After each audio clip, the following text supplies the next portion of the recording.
You really think you can just keep living your own life while Dad's health is on the line and the company is hanging by a thread? Some daughter you turned out to be. Those trust papers have been sitting on your desk for 3 weeks. I'm done asking nicely. Sign them, or I'll have to explain to Dad exactly why his own daughter is trying to sabotage everything he spent 30 years building. I've carried this family on my back for years while you played the independent card. Now you want a piece of the pie without lifting a finger? That's not how it works anymore. If you don't get on board with the restructuring, you're forcing my hand. Dad doesn't need more stress. He needs to know his son has his back, even if his daughter doesn't. Last chance, Leela. Sign the documents tomorrow, or I tell Dad the truth about where your priorities really are. Family or not, I won't let you drag us down with you. Hi, my name is Leela Bennett. I am 27 years old. The phone call ended with a sharp click that left my ears ringing. I sat in my parked car outside the small bungalow I rented in the hills above Denver, staring at the dark screen. Grant's voice still cut through me cold, clipped the same tone he used when he was closing a deal at the family real estate firm. Only this time, the deal was me. I had known something was shifting for months. My father, Victor, had started talking about stepping back after a minor heart scare last fall. He wanted the company protected, the assets organized, so nothing falls apart if anything happens to me. Grant had taken the lead on everything. I had assumed that meant he was handling the heavy lifting. I never imagined he was rewriting the rules. The next morning I went to work like always. I was a senior strategy analyst at a clean energy consulting firm downtown. My days were spreadsheets, client calls, and quiet strategy decks. It was steady, respectable work I had built on my own. No one at the office knew much about my family beyond the occasional mention that my father and brother ran a real estate group. Around 10, my colleague Maya Ellison stopped by my desk with 2 coffees. She leaned against the partition, her expression careful. "You seemed off yesterday, after that call," she said quietly. "Everything okay with your family stuff? You've been distracted the last couple weeks. If you're thinking about jumping ship to work with them full-time, just say so. I'd rather know than keep covering for you on the Harrison proposal." I forced a small smile. "No plans to leave, just some paperwork they want me to look over. Nothing that changes anything here." Maya studied me for a second longer than usual, then nodded and walked back to her own desk. The question lingered. It wasn't the first time she had asked something like that. I wondered how much she could already sense. That afternoon, an unmarked envelope arrived at my apartment. No return address. Inside was a single sheet, photocopied, slightly blurry but unmistakable. It was an internal memo from Bennett Properties, the family company. The header showed a date from 6 months earlier. The subject line read, "Q3 Reserve Transfers, Confidential." The body listed a series of wire transfers to an account I didn't recognize. The amounts were small enough to look like routine expenses at first glance, consulting fees, vendor payments, but the pattern was off. One transfer every few weeks, always just under the threshold that would trigger extra scrutiny. At the bottom, a note in Grant's handwriting. "Move to personal reserve as discussed. Keep separate from main trust filings." My stomach dropped. I read it 3 times. The account number at the bottom wasn't one I had ever seen in any family documents. It wasn't the company operating account. It wasn't the trust account my father had mentioned when he first talked about restructuring. It was Grant's. I sat on the edge of my couch with the paper in my hands until the light outside faded. The memo hadn't come from my father. It hadn't come through any official channel. Someone inside the company, someone who had access and a reason to send it, had decided I needed to see this. The next day, Grant showed up at my office without warning. He walked straight past reception and stood in the doorway of the small conference room I was using. He didn't knock. "We need to finish the conversation from the other night," he said. His voice was low, but carried. Two people at nearby desks glanced over. I closed my laptop. "This isn't the place." "It's the only place you've been willing to talk lately." He stepped inside and shut the door. "Dad's signing the new trust documents on Friday. Your signature is still missing." "I'm not leaving until we settle this." I stayed seated. "What exactly does the new structure do?" "Grant. Because the old one gave all three of us equal voice on major decisions. This one seems to concentrate everything with you." He gave a short, humorless laugh. "It concentrates responsibility where it belongs. You've made it clear you don't want the day-to-day. Dad needs someone who can actually run things without asking permission every time a decision has to be made. You get a clean payout and no liability. Everybody wins." Except I never asked for a payout. I asked to understand what was happening to the company Dad spent his life building. Grant's jaw tightened. "You want to understand. Fine, understand this. Dad's doctor said no more stress. If you keep dragging your feet and asking questions he doesn't have answers for, you're the one putting him at risk, not me." He placed a fresh copy of the trust documents on the table between us. The signature lines were already tabbed. "Sign it tomorrow," he said. "Or I sit down with Dad this weekend and explain why his daughter is more interested in protecting her own independence than protecting this family. Your choice." He left without waiting for an answer. The door clicked shut behind him. I didn't touch the papers. I sat there until the office emptied, the memo from the envelope still folded in my bag. The numbers on that sheet kept circling in my head. Small transfers, regular, hidden. Someone had wanted me to see it. Someone had decided the risk of sending it was worth taking. I drove home in silence. When I pulled into my driveway, the envelope was still on the passenger seat. I carried it inside, locked the door, and sat at my kitchen table with it under my hands. My phone buzzed. A text from Grant. "Did you sign yet? Dad's asking." I didn't answer. 2 hours later, another text arrived. "I'm not playing games, Lila. This affects all of us, including you." I turned the phone face down. The next morning, I called in sick for the first time in 2 years. I sat at my table again with the memo and the trust documents side by side. The language in the new trust was dense, but one clause stood out. Any beneficiary who actively interferes with management decisions could have their distribution rights reviewed by the trustee. Grant. It was neat, clean, almost elegant in how it removed any real power I might have had, while still letting him say he had offered me a fair share. I thought about calling my father.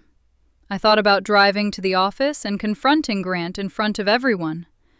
Instead, I folded the memo, slipped it back into the envelope, and put it in the drawer where I kept my passport and important papers. That night, I lay awake listening to the quiet of the house. Grant's words from the phone call kept replaying. The sarcasm. The way he had made my hesitation sound like selfishness. The way he had positioned himself as the only one protecting Dad. I had spent years telling myself that the distance between us was just different personalities. That Grant was intense because he cared. That the sharp comments were just how he communicated under pressure. The memo on my kitchen table said something else. Someone inside the company had risked their own position to send it to me. That meant at least one person already knew what Grant was doing, and had decided it was wrong enough to expose. I didn't know who had sent it. I didn't know how far it went. But I knew I couldn't unsee it. And I knew Grant wasn't going to stop pushing until I either signed or forced his hand. The choice was no longer theoretical. It was sitting in my drawer, waiting. The choice sat in my drawer like something that could still burn me if I touched it wrong. I woke up the next morning with Grant's last text glowing on my phone and the folded memo tucked inside the envelope where I had left it. I made coffee, stared at the dark liquid, and told myself I would go to work and act normal. Normal felt like a lie I was already tired of telling. At the office, Maya caught me in the break room before I could pour a second cup. She kept her voice low, but didn't bother with small talk. "You left early yesterday, and you're still not yourself today," she said. "If the family business is pulling you in, just tell me. I can adjust the Harrison timeline. But if you're half in and half out, it's going to show on the deliverables. I need to know where your head actually is." The words landed harder than she probably meant them to. She wasn't accusing me of anything dramatic. She was doing what any good colleague would do, asking for clarity so the work didn't suffer. Still, it felt like she was already preparing for the version of me that chose family over the job I had built. I gave her the same careful answer I had given before.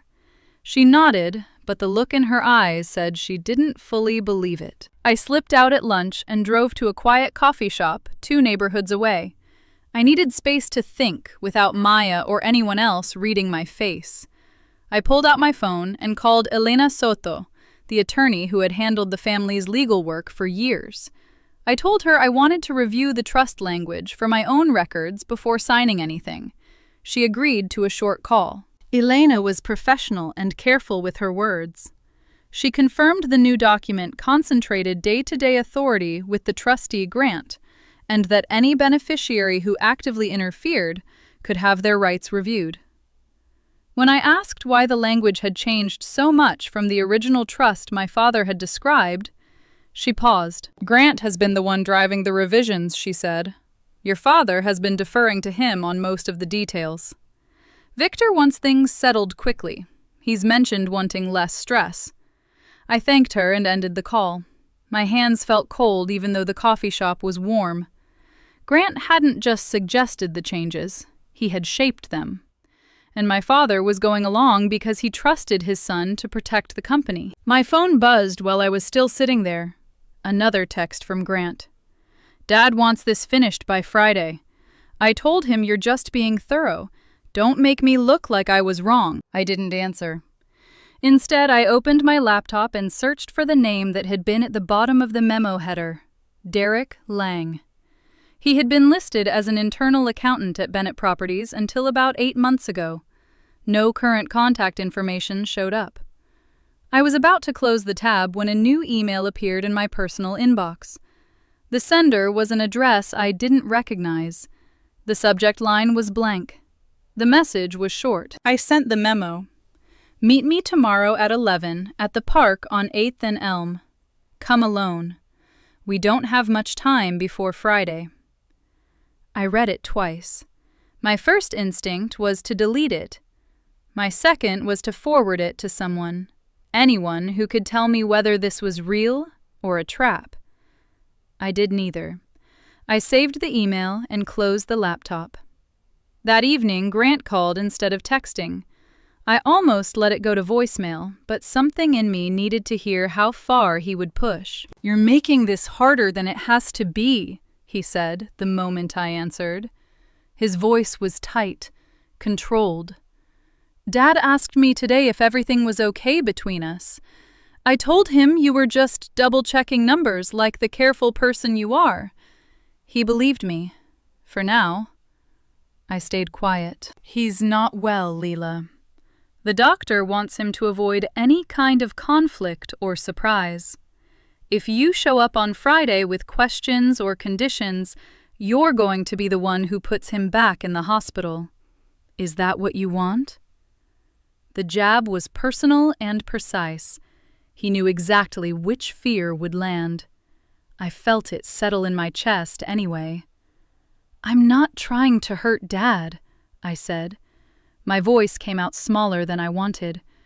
"I just want to understand what I'm signing." "You don't need to understand every line. You need to trust that I'm doing what's best for the family. That's what I've always done while you stayed on the sidelines. Now it's your turn to step up or step back." He hung up before I could answer. I sat on the couch with the phone in my hand until the screen went dark. The park meeting with Derek Lang was less than 24 hours away. I didn't know what he wanted to tell me or how much more of the slush fund story he had. I only knew that someone who had once worked inside the company had decided the risk of reaching out to me was worth taking. The next morning, I called in sick again. Maya texted one short professional asking if I needed anything moved on my calendar. I told her I would handle it remotely. She didn't push. The quiet disappointment in her reply still stung. I arrived at the park early and sat on a bench near the playground. Parents pushed strollers past. Kids shouted on the swings. It felt ordinary in a way that made the reason I was there feel even more unreal. Derek Lang showed up 5 minutes late. He was in his late 40s, wearing a plain jacket and carrying a paper cup of coffee, like he was just another person taking a break. He sat on the far end of the bench without looking at me at first. "I didn't know if you'd come," he said. I almost didn't. He nodded like that made sense. Then he pulled a folded sheet from his pocket and handed it to me without ceremony. It was another memo, newer than the first. This one listed larger transfers, still under the radar amounts, but frequent. The destination account was the same one from the first memo. At the bottom, Grant had written a single line: "Personal buffer. Do not route through trust." Derek kept his voice low. "He started moving money 6 months before your father's health scare. Small at first. Then it grew. Some of it covered deals that went sideways, permits that never should have been approved, a couple of inspectors who looked the other way. The rest, I don't know where it ended up, but it never touched the main books." I stared at the numbers until they blurred. "Why send this to me?" "Because you're the only one left who can still ask questions without getting fired or bought off. Your father trusts Grant completely. The board is scared of him. I got pushed out when I started flagging the transfers. They called it a restructuring. I called it what it was." He stood up. "I can't meet again. If Grant finds out I talk to you, I lose everything I have left. But you needed to know. The trust isn't just about control. It's about making sure no one can ever trace where the money actually went." He walked away without waiting for a response. I stayed on the bench long after he was gone. The second memo felt heavier in my hands than the first. Grant hadn't just been building his own power inside the company. He had been building a cushion in case things went wrong, using company money that should have been protected inside the trust my father thought was secure.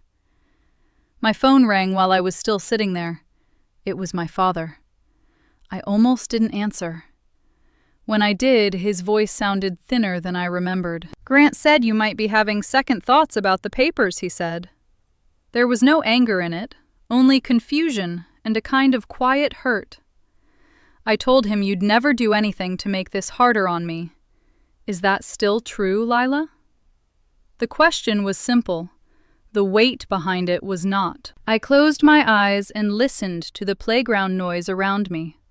Kids laughing, parents calling names.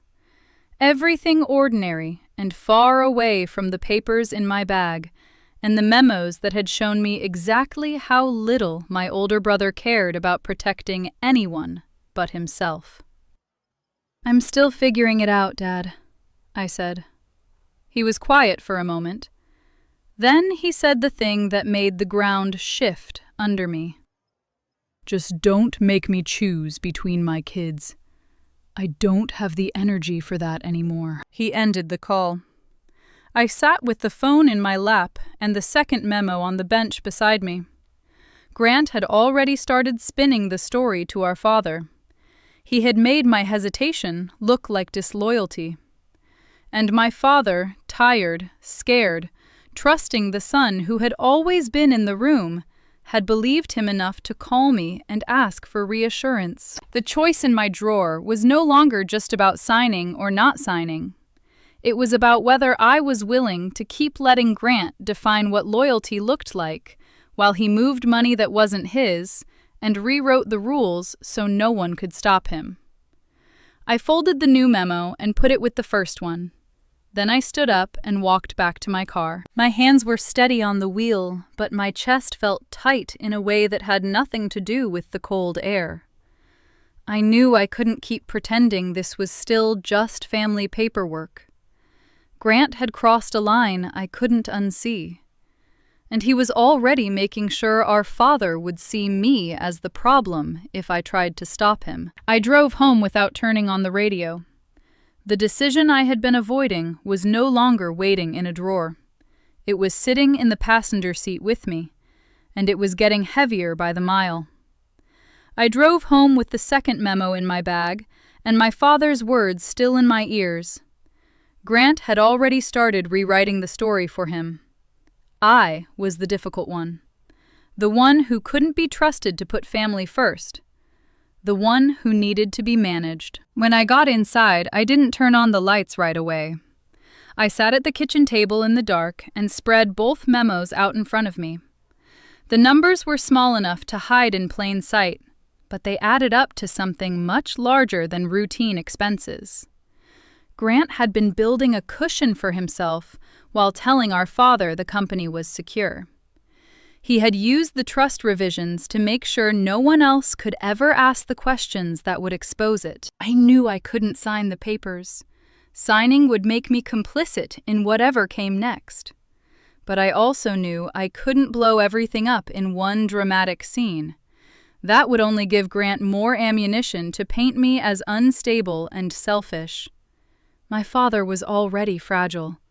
I wasn't going to be the reason his health got worse. The next morning I called Elena Soto again. I didn't tell her everything.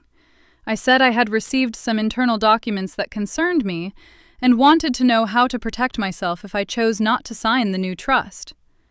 She was quiet for a long moment.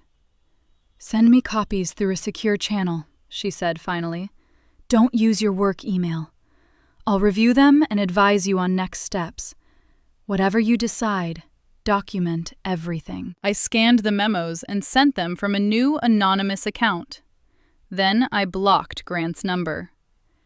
It felt small and childish and necessary at the same time. He had used every conversation to tighten the pressure.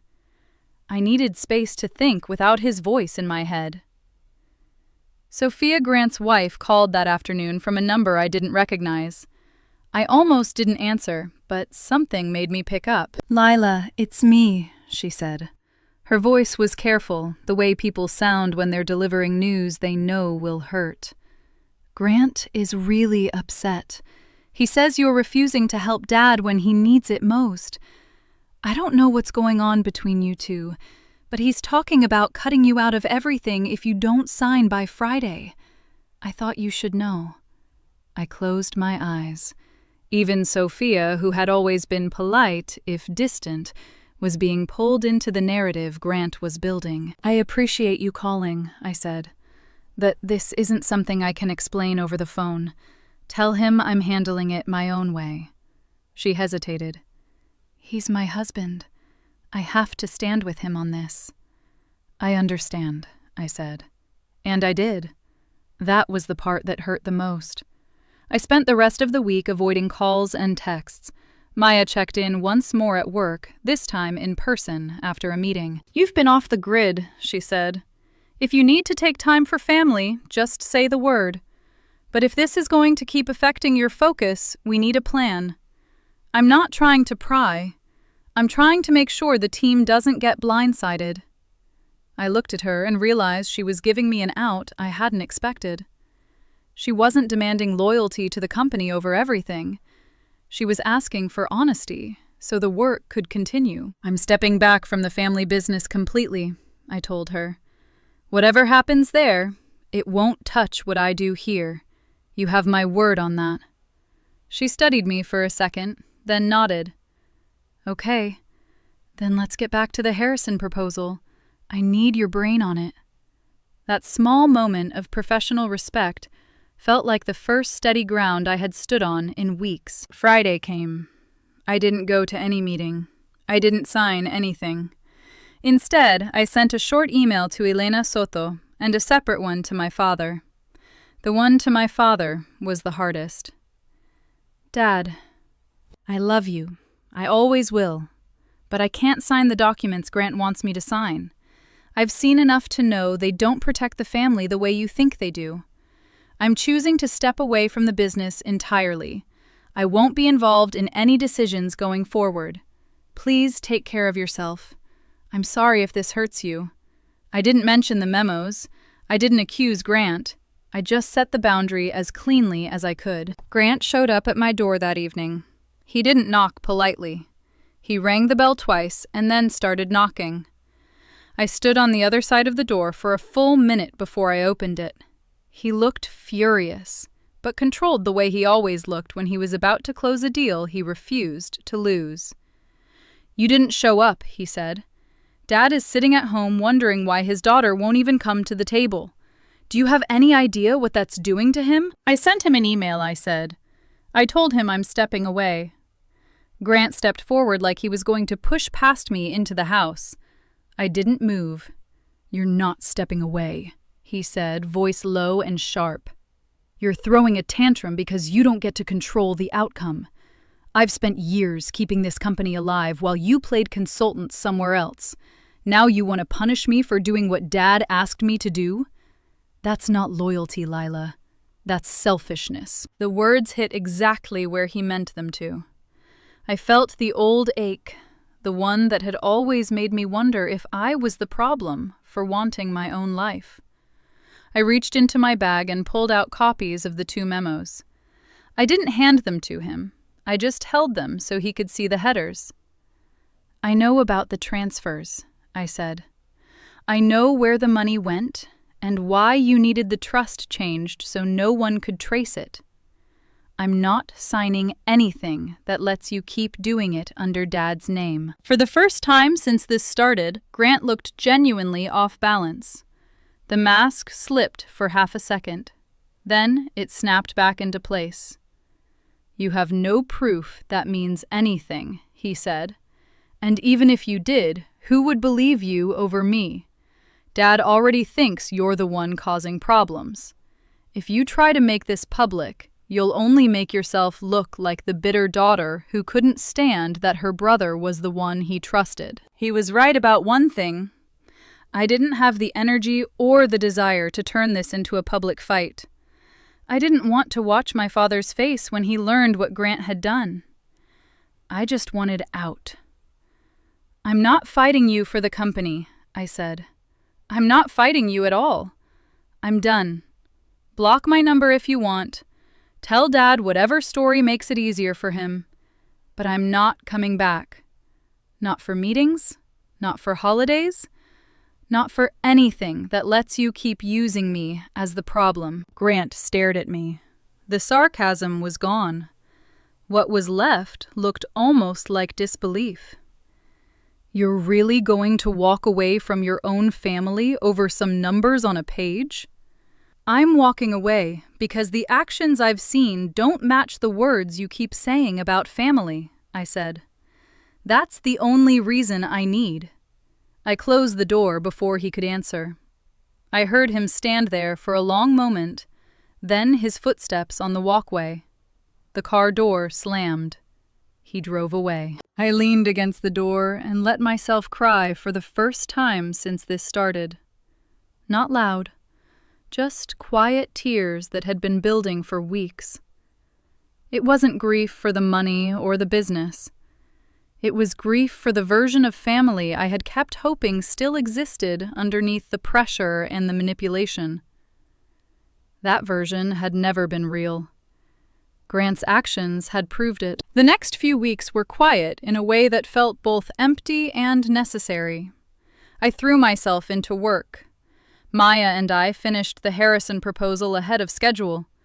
She didn't ask more questions about my family, and I didn't offer more details. The professional respect between us stayed intact. That was enough. I started seeing a therapist named Dr. Lena Vargas twice a month.